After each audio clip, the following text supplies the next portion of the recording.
Welcome to the Common Man's Compass. I'm Justin. I'm David. And this is a podcast where we talk about life, faith, and everything in between.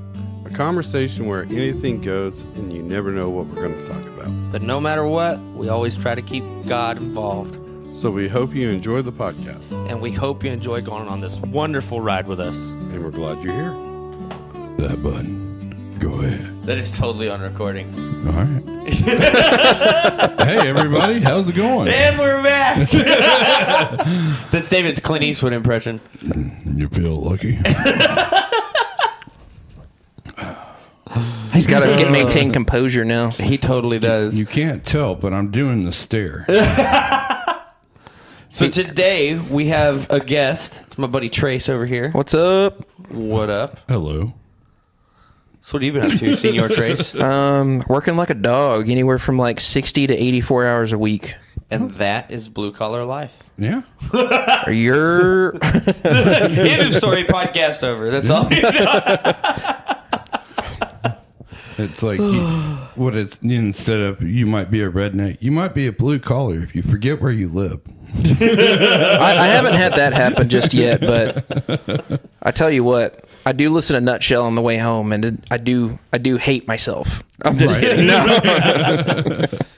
When I've had a bad day, I do the silent drive home, like there's nothing on, and I just bask in the, I can't believe how terrible this day was until I get home. My problem is it's only like 2-3 minutes from my work tomorrow. Right. So I don't. You just start drive making the block. Making the block. Pull in, like, I gotta get these tears out of here. Can't let them know I've been crying on the job. Right. Oh my gosh, dude. I'm the rock in this family, dang it. I gotta be strong. What was that? Don't push me, boy. Oh my goodness. No, I think everybody needs that release. Like, my wife's lucky.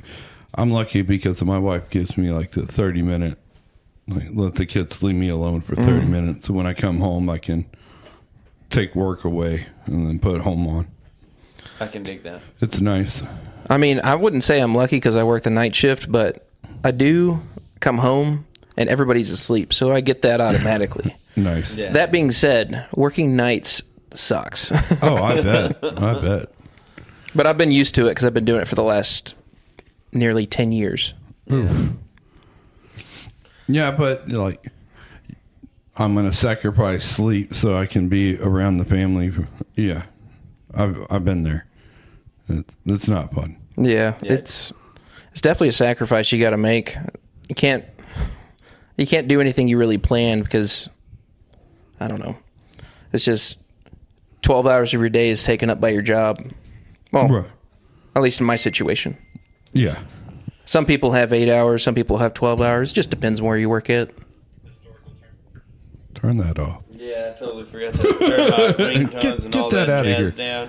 Get Sorry, that out guys. of here. Speaking of which, I got to turn off my alarms before they start coming on. Give me a minute. Oh my goodness. Well, in other news, this is crazy. Can you imagine how happy your wife would be if you proposed to her on top of the Empire State Building at the very tippy top? My wife would not be happy because I drug her all the way up there. She'd be like, we could have done this on the ground. Right. Like, We could have been surrounded by family and friends. Instead, you wanted to end up on CNN? dude, I When tell you what. When we get out, then we can get married. Yeah. Where are we going, boss? We're going to the big house. Yeah. Well, so the viewers can hear. This is the word. So the two individuals who scaled the Empire State Building hung a black banner that read, "When the power of love beats the power, when the power of love beats the love of power, the world knows peace." Which I can't hate. It's a cool message. And so the Daredevils identified as the Russian couple. Forgive my lack of being able to read their names, but I'm going to make an effort. Angela, Nicola, and Ivan Birkus. They climbed 1,454 feet to the spear or spire, however you say that, completely untethered, completely unfurled, the pro peace with the pro peace banner, and were subsequently taken into police custody afterwards. But they totally he Did they proposed leave the to her. banner up? I don't know. I mean, I bet if the cops went up there to get it, I bet they were crying all the way up. This is in New York, It's right? Up there. Yes. Yeah, Oh, Mom Donnie probably liked it. I'm sure. I don't know, because that sounds awfully like when Christ comes, the world will know peace. Yeah. Because that is the power of love. But the way that they worded it, you know what they meant by it. Oh, It just yeah. sounds like a bunch of hippy-dippy commie gobbledygook. What they It meant, does, what they but- meant was I should sell all my possessions to the government and let the government tell me what to do and think, and then I'll know peace. Govern me harder, Daddy. Right? Yeah. The government's not that bad. They're here to help. Well, I don't know if y'all ever listen to Josh Howerton. No. You ever listen to Josh Howerton? I don't even know who that is. I've sent you a couple videos, but Josh Howerton talks about whenever a secular society replaces, you got to replace God with something, and typically what the left likes to do is they like to replace God with the government. Something's got to be almighty, Right. and so they give all this stuff to the government. And what are you getting out of it? Yeah. I mean, they've replaced dads with government. Yeah, I mean, they've been trying that for years. that's been going on since what, the 60s? Yeah, probably further back than that. It's been going on for quite a while. They've made a pretty big effort at it. Since the Yeah. Industrial Revolution. Yeah, get rid of the nuclear family Yeah. because we are the government and we are here to help. Or at least that's what they want us to believe. But the thing is, why Satan hates the family so much is because it is what Christ is all about. Yeah. Yeah. It's about order, about law, it's about love, it's about sacrifice. Well, in that movie Nefarious, that dude playing the part of the demon, he says it best. It starts with the little things. Yeah. Take what little bit you can, little bit by little bit by little bit by little bit, and I think that fits in a lot of scenarios, man. And before you know it, it's all taken yeah. over. It's just like if you watch an ad for certain things and then you don't even look at anything else, you just and then you cancel it. It's going to pop up more and more. And Yeah. all of a sudden, that's all you're going to see. It's little by little. It's super dumb. Yeah. The AI data centers, speaking of popping up, are getting way worse. Oh, It's getting way worse. There's now all over the news where there's people making recordings just standing outside their house, and all you can hear is Yeah, And they're the whirring of technology. yeah, and they're like, this isn't neighborhood. Used to, they thought that it was going to be dangerous to live next to one of those facilities that those power line facilities. Oh yeah, Yeah. Because down the street, whenever I lived in Midland, they had a big one down the street, and I was like, we're gonna all get cancer, aren't we? I think that's what they were saying. They were saying that we would be infertile, or if we had children, they'd be down. All kinds of I'd be sad and depressed. yeah. And now we have things that probably could do that. But when I was a kid, I saw those. I'm like, I want to climb that. It wasn't that. Right. It wasn't the microplastics or none of that. Yeah. The It's antibiotics okay. in the meat. It's okay. You can totally drank eat those paint chips. It's all right. We drank They that were in copper delicious. pipes. You're right. Yeah. What doesn't kill you makes you stronger, right? It's like, are you bleeding? Then get out of here. I'll It's- make you bleed. Get out of here. Tis but a flesh wound. Oh yeah, yeah. Oh my gosh. I bite my thumb at thee. Dude, that immediately makes me think of a joke I heard from a comedian. He's a pretty funny guy. Obviously, I do not believe children ever should die, but he tells a funny joke about making stupid children, which turn into stupid adults. Yes. And he's like, and it's terrible the way he says it, but he's very blunt. And he's like, back in the day, stupid children would do stupid things, and they would get hurt, and some of them would die. And the ones that didn't die, they learned that, hey, you shouldn't do that. He said, and now we have leashes for your children, so stupid kids don't fall off cliffs anymore. And I was like, that is terrible. But the point I'm getting at is the society that we are building is making stupider children and stupider adults because we are all glued to technology now. Well, that's There's like so many people, my kids, they just sit on their tablet all day. My grandmother was griping about that just the other day. She said everybody has to have a water bottle. I'm like, I got to drink my water. She's like, we drank a glass of water in the morning, and we didn't drink anything until lunchtime. Shoot, whenever we were kids, we were taught to just drink out of the garden hose. Yeah, it was nothing And- to be thirsty and go to the neighbor's house and be like, Let me tell you, you do not want that first sip that comes No. straight out of the hose. You always will let be- someone else out. that water is whatever temperature the sun is. Oh, if not more. Yeah. That's Probably always, at least 130 degrees. Oh, yeah. That was always our favorite thing to do, is like pointing it at somebody. Like when you get there, wait till they get close and turn it on. Light them up. You're lighting them up with boiling water. Surprise! The floor is lava. Well, it is now. Yeah. Yeah. I was scarred for a little bit. Yeah, you got a little bit of first degree burns. You'll be all right. Yeah. Throw some dirt on it and be all right. As long as it's not third degree and they have to replace your skin with fish scales, I think you'll be all right. I think so, too. I know my kids were riding their bikes and they're like, how do I use these brakes? I'm like, I don't know. Stick your foot out and hope it catches something. You got to Flintstone. You got to Flintstone it. Bro, it was always so funny. You'd be riding bikes with your friend, and his brakes don't work. And so instead of like putting feet down or something, he'll stick his shoe in the front tire to stop himself. Yeah. But you're going really fast, so then he does that, and it's like a cheap foam bottom shoe, and he pulls his shoe back, and the whole middle of it's just an arch now. Hey, he's got arch support now. I got pretty good at jumping off the bike. Hey, it works. That works Yeah. too, dude. I remember me and my brother actually run Mother's Day one year whenever we were taking our bikes down the hills at the lake. Yeah. And like, I fell off my bike and I scraped my knee because I hit a patch of gravel, and I was like, it hurts, but it's not going to deter me. I'm still stupid. Oh, And then we went down this other one with a steep curve in it. And my brother was like, hey, you want to go down together? And I was like, no, I'll watch you. Anyway, he hits the front brake because you got a front brake and a back brake, and he hits the front one, and he tumbles over like 6 different times, lands in the ditch. Right.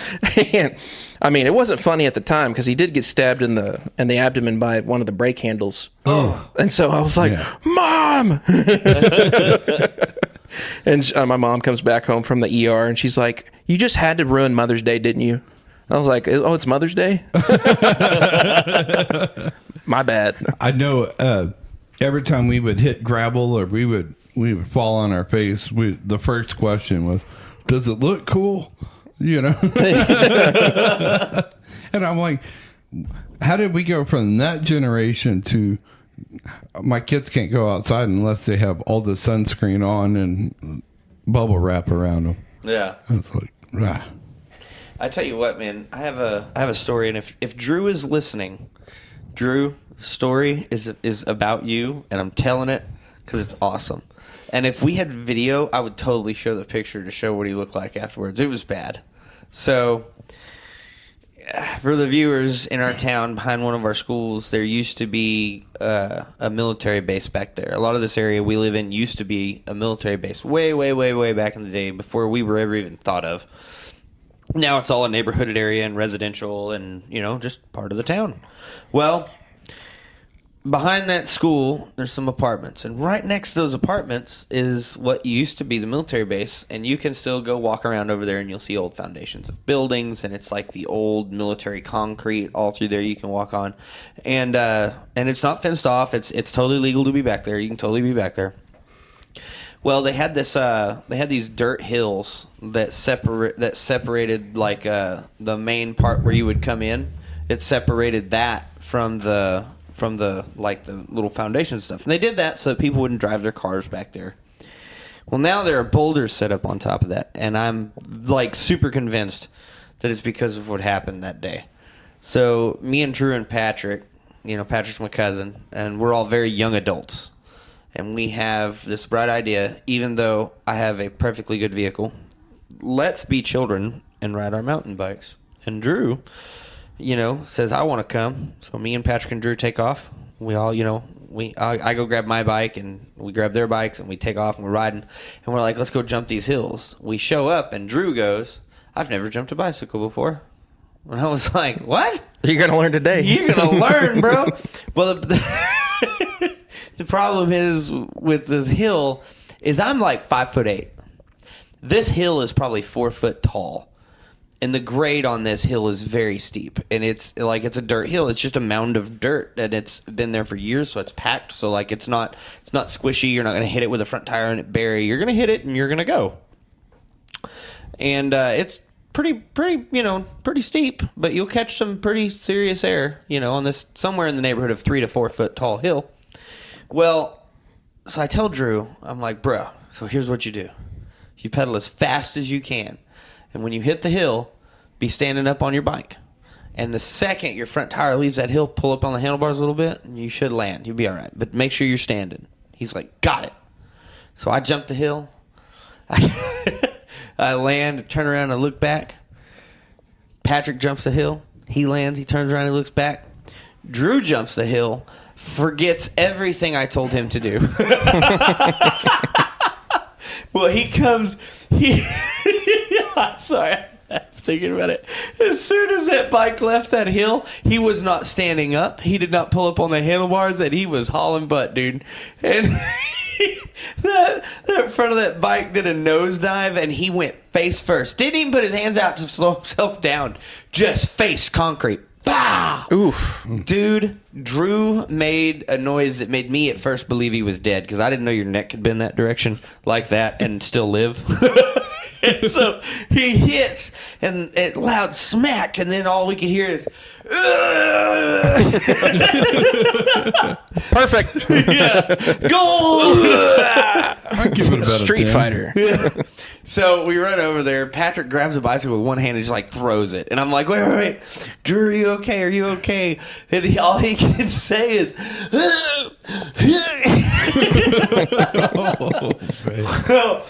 I'm like, and like idiots, none of us, and we all have cell phones. We've all left them in my car, a very far distance from where we are. And I'm like, we have to do something.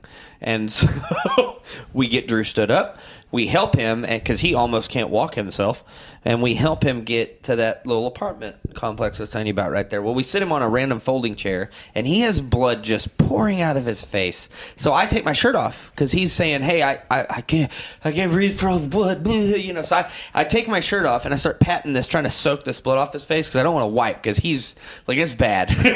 Oh, yeah. And I'm like, if I wipe, it's really going to hurt. So I'm patting his face, trying to get this blood. This lady comes out and is like, y'all need to get off oh my gosh! And she's seen his face. And I was like, call 911 and bring a wash rag, please. So she brought a wet rag and she's called 911.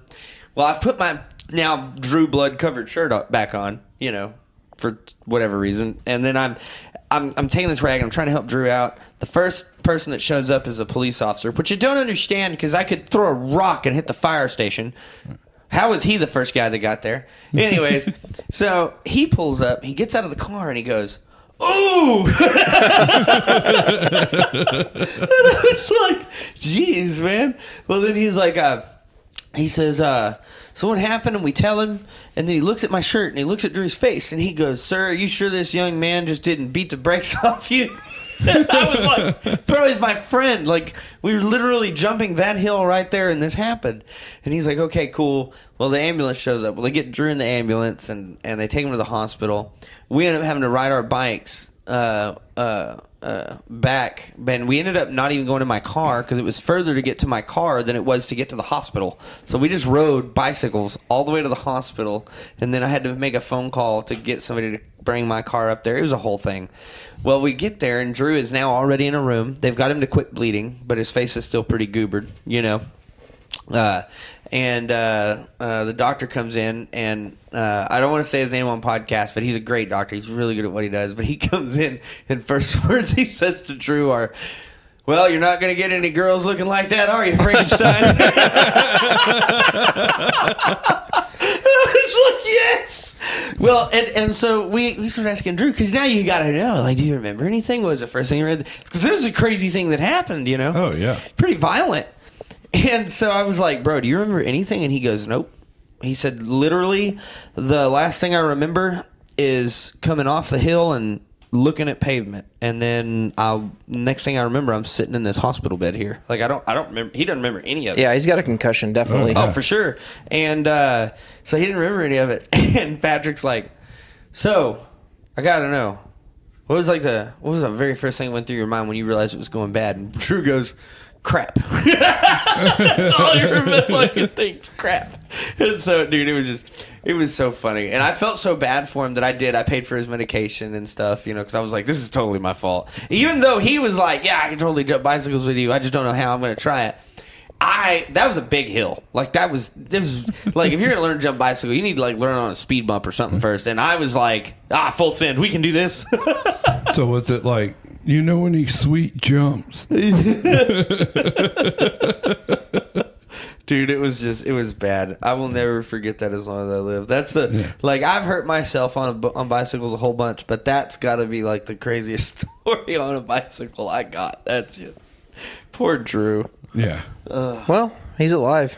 Yeah, he's alive. Yeah. What doesn't kill you makes you not want to do what you did to almost kill you, not do it again. Yeah, for sure. For sure. I would like to say that, but... Well, most of the time. About 60% of the time. So here's my stupid story. My cousin and I were running around. My grandma had her house layout was like a circle. Yeah. And we're running through the house, and we're not supposed to be running. But my cousin ran outside the sliding glass door, and he shut it. And here I come, not even paying attention. Ran right through it.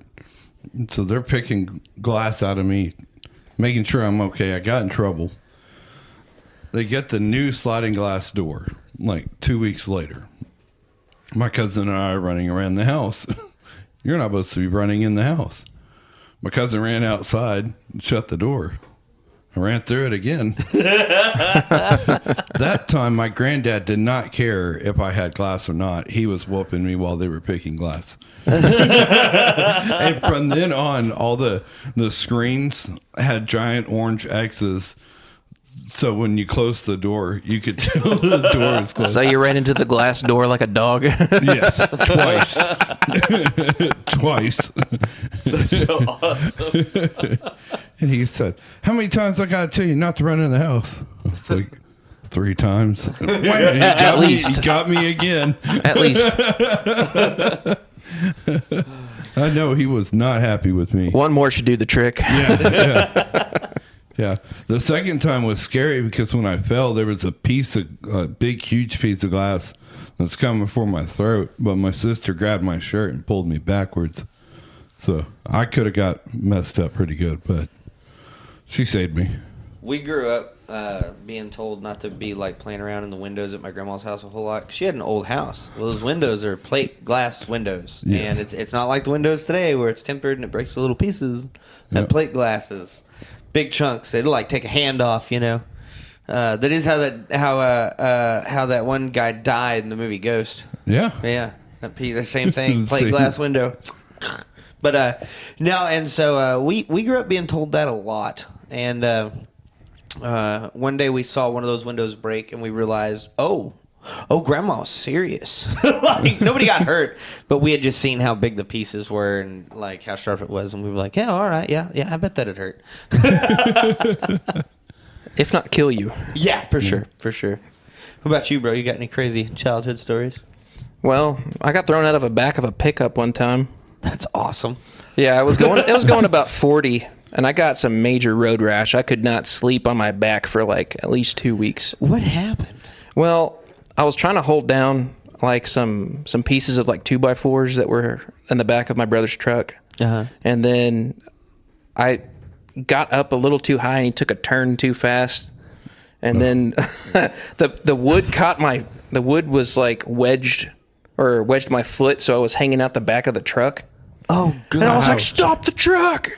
And then, like, he didn't hear me, of course, because he's listening to, like, I don't know, 3 Days Grace really loud. And then as he kept going, my foot came dislodged from that wood, and I just, like, hit pavement and just, like, scraped across. And I was like, like, it was just horrible.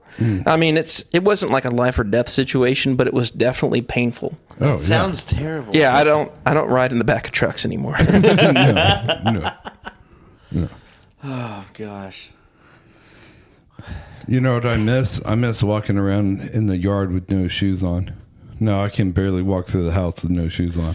You know, you ain't joking. Used to, man, you go outside and you go running around and you just straight barefoot. Like, and in front of our house was all gravel. And Touch so grass. I took pride as a kid going, I got tough feet, you Yeah. know, and I could sprint through those Watch rocks. me walk on these coals. Yeah, Watch yeah. me. Now I'm like Mr. Tiptoe.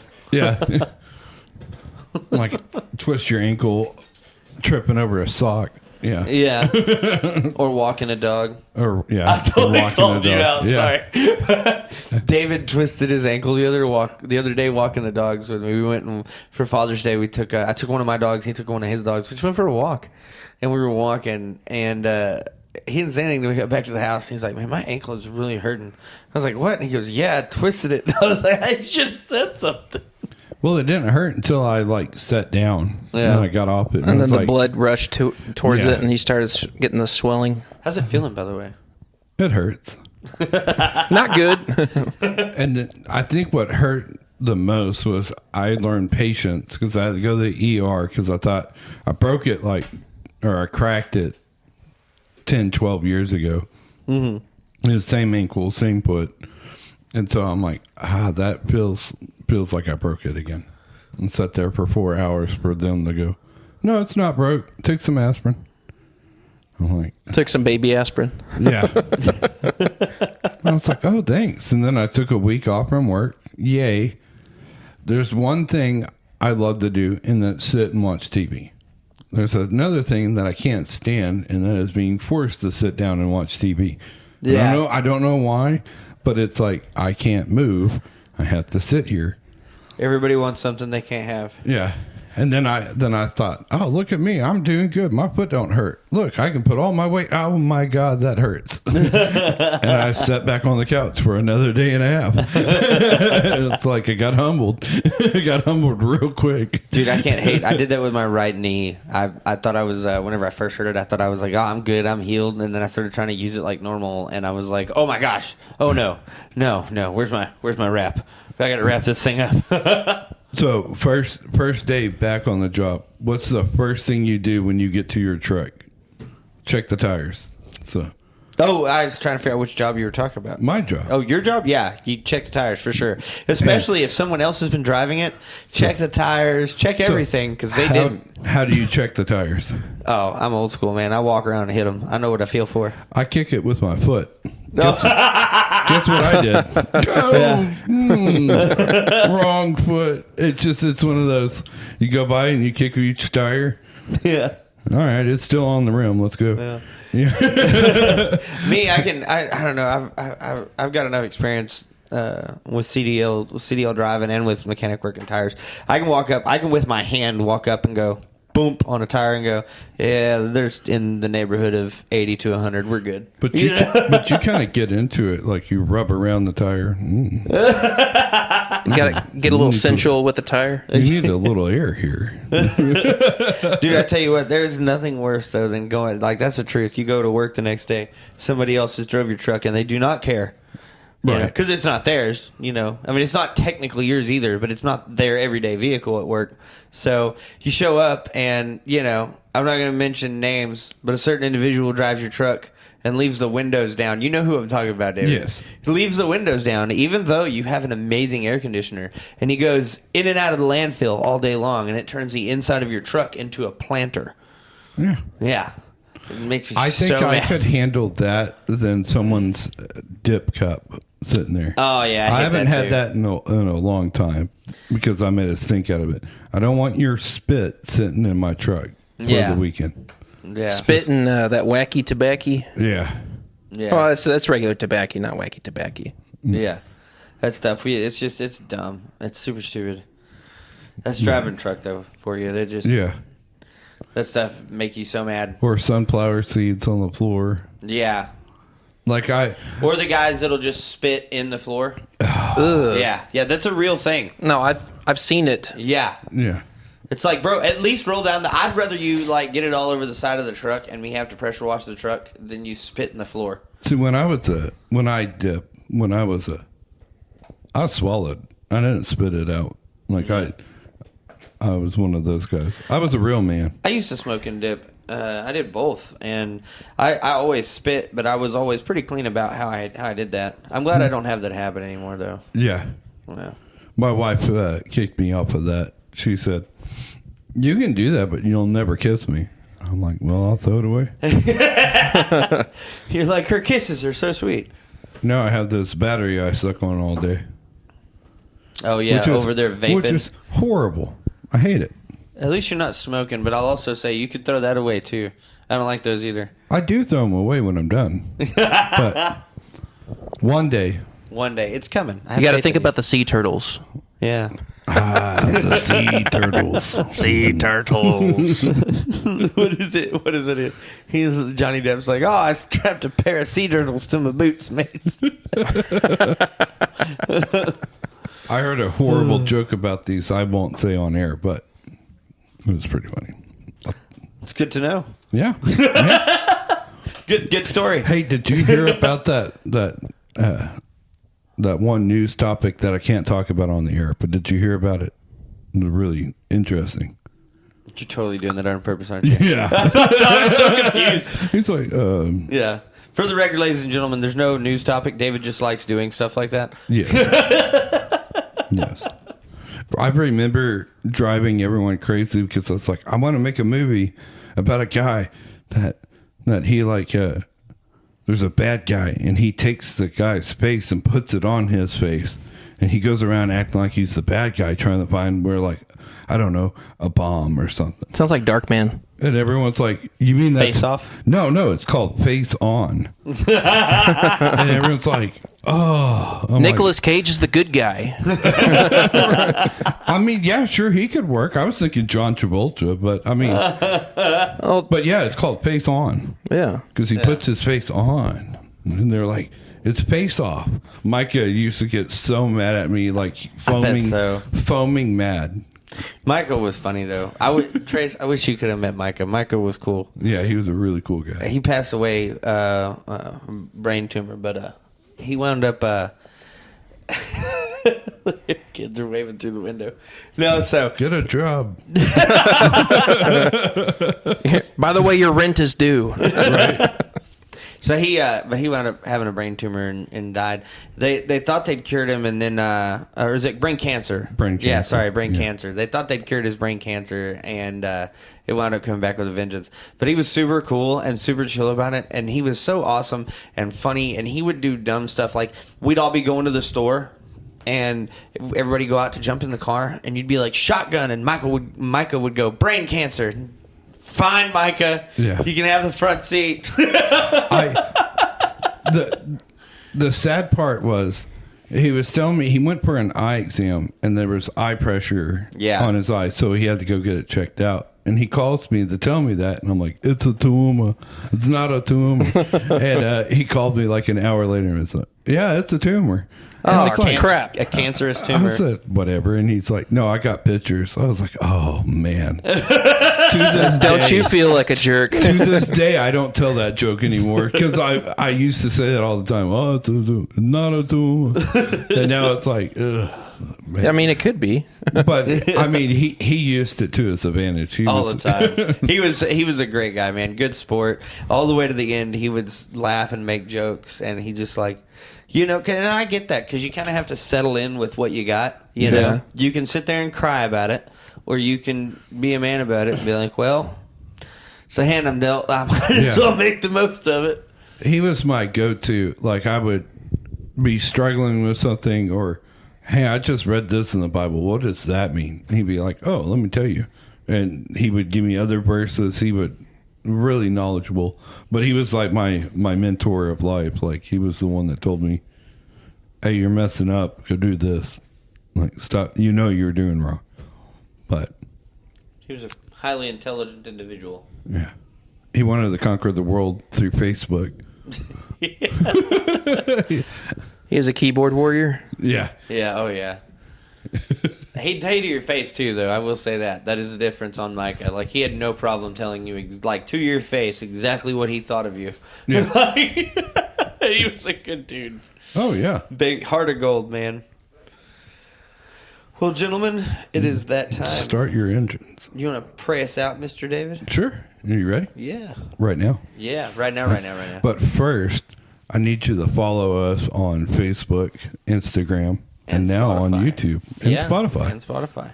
Yeah, y'all get that? YouTube, Facebook, Instagram, Spotify. We're everywhere. Ask us some questions. Yeah. Give us some topics to talk about. We'll totally talk about it. We may have Trace on again. You never know. And you could throw money my way. I mean, I'm joking. I'm joking. It's totally all free. donation. It's a non-profit. yeah.